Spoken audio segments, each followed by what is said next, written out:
Good morning everyone, সবাই কেমন আছো? আশা করি ভালো আছো। আমিও ভালো আছি। পুতুল দে ব্লগে নতুন একটা ভিডিওতে তোমাদের অনেক অনেক স্বাগতম।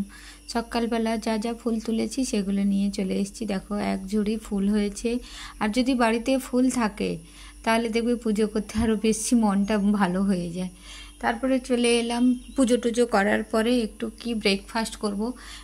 ব্রেকফাস্টে আছে আজকে তোমরাই বলে দাও এটাকে কি বলা যায়। যে মানে আমি রাতের ভাত একটুখানি ছিল, খুব ইচ্ছে করলো খেতে, তো ভাতটা নিয়ে চলে এলাম। এই যে ভাতটা, তো দেখো আমি এমন একটা গ্রামে থাকি, অথচ আমার একটু ভাত ফেলার জায়গা নেই, ফ্ল্যাটের উপরে।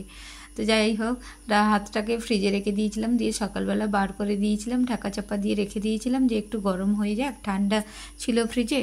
দিয়ে ওইটাকে অনেক দিন বাদে ইচ্ছে করলো একটু গরম গরম ও আবহাওয়া আছে আজকে, এটা খাবো। ওর জন্য তার সাথে নিয়ে নিয়েছি শসা, নারকেল, আম, তারপরে একটু আচার, আলু সেদ্ধ।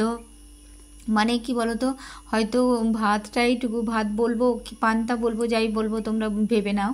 তো তার সাথে যে বত করে খাওয়ার জন্য অনেক কিছু। তারপরে চলে এলাম রান্নার দিকে। আজকে লাঞ্চে করব পটলের ভাপা। এই যে পটলটাকে ভাপা করব, বীজগুলোকে বার করে দিয়েছি। পটলের বীজগুলো একটা পটল পেকে গেছে, পটলের বীজগুলো বার করে দিয়েছি, কারণ পটলের বীজগুলো থাকলে আমার ছেলে একদম খেতে চায় না। আর সেই জন্য ভাবলাম যে বলবো যে পটলের বীজগুলো বার করে দিয়েছি, এবার তুই খা।